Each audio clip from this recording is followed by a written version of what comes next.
आठ। अनुसूची 8 जो है भाषाओं से संबंधित है।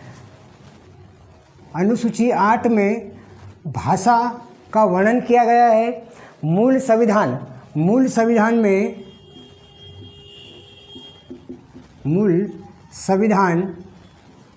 में 14 भाषाएं थी। उसके बाद में और जोड़ा गया है।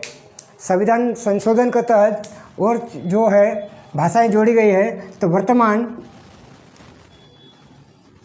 वर्तमान में 22 भाषाएं हैं।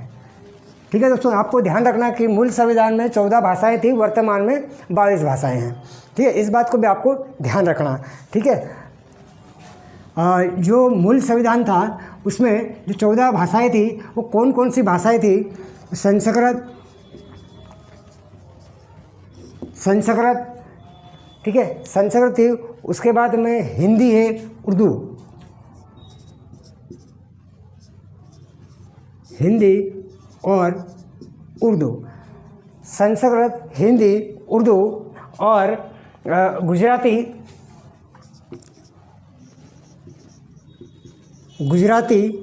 कश्मीरी। ठीक है, कश्मीरी के बाद में मिलेगा उड़िया, बंगाली। ठीक है, बंगाली। इसके बाद मिलेगा असमिया, असम क्षेत्र में बोली जाती है असमिया के बाद में मिलेगी आपको पंजाबी।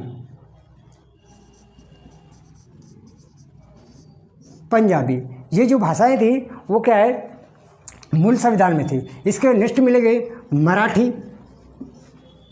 मराठी हो गई, तेलुगु हो गई, मराठी है, तेलुगु है। ठीक है, मराठी है, तेलुगु है। उसके बाद मिले तमिल है, कन्नड़ है और मलयालम।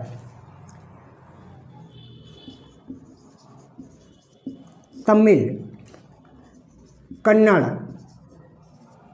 और नेक्स्ट मिलेगी आपको मलयालम। ये जो 14 भाषाएं थी ये मूल संविधान में थी। ठीक है दोस्तों, इस बात को आपको ध्यान रखना। इसके बाद में संविधान में संशोधन किया गया है और भाषाओं को जोड़ा गया है। ठीक है, 21वां संविधान संशोधन हुआ था 1967 में। ठीक है, इसमें एक भाषा जोड़ी गई थी, सिंधी, और ये 15वीं भाषा के रूप में जोड़ा गया था। ठीक है, आपको ध्यान रखना। इसके बाद में मिलेगा आपको 71 संविधान संशोधन, 71वां संविधान संशोधन 1992 में हुआ था। इसमें 3 भाषाएं जोड़ी गई थी। ठीक है, नेपाली,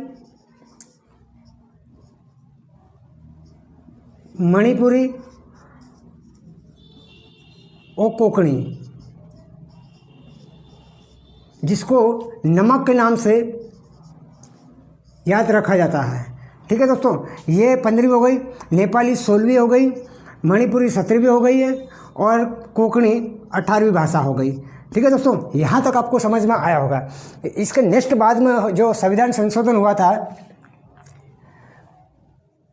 92 नंबर का संविधान संशोधन 92 नंबर का हुआ था 2003 में। इसके तहत 4 भाषाएं संविधान में जोड़ी गई थी। ठीक है, जैसे बोडो, डोंगरी,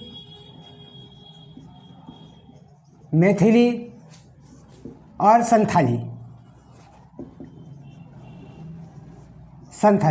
यहाँ पर जो 18 हो गई थी, बोडो 19 नंबर पे है और डोंगरी 20 नंबर पे है और मैथिली 21 नंबर पे है और संथाली 22 नंबर पे है। ठीक है दोस्तों, तो जो क्या है संविधान में 22 भाषाएं हैं, इस बात को आपको ध्यान रखना है। ठीक है, इसके नेक्स्ट बात करते हैं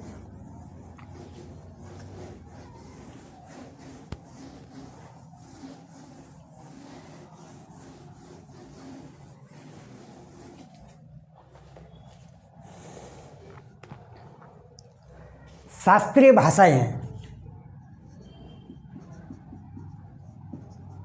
शास्त्रीय भाषाएं। शास्त्रीय भाषाओं की संख्या 11 हो चुकी है। ठीक है दोस्तों, शास्त्रीय भाषाओं की जो संख्या है वर्तमान में 11 हो चुकी है। इस बात को भी आपको ध्यान में रखना है। ठीक है, पहली जो शास्त्रीय भाषा है वो है तमिल। तमिल, इसको 2008 में शामिल किया गया है। ठीक है,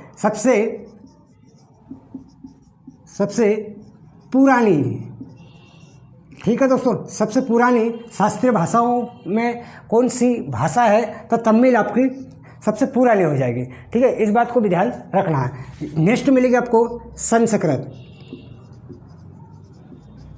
संस्कृत भाषा को 2005 में शास्त्रीय भाषा में शामिल कर लिया गया है। ठीक है, इसके नेक्स्ट में आप मिलेंगे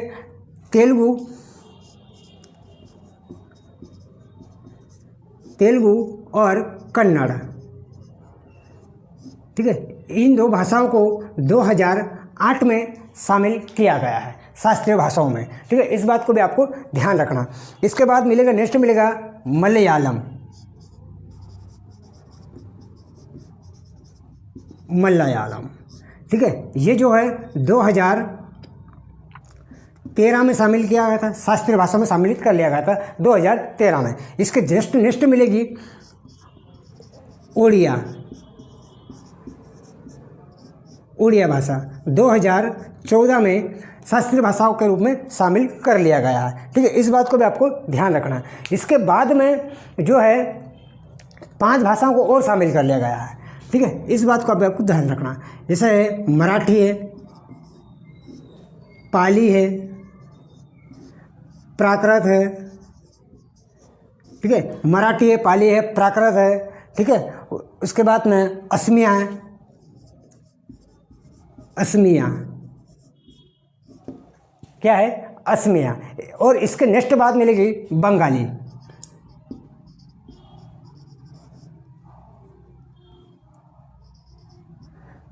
इन 5 भाषाओं को 2024 में शास्त्रीय भाषा के रूप में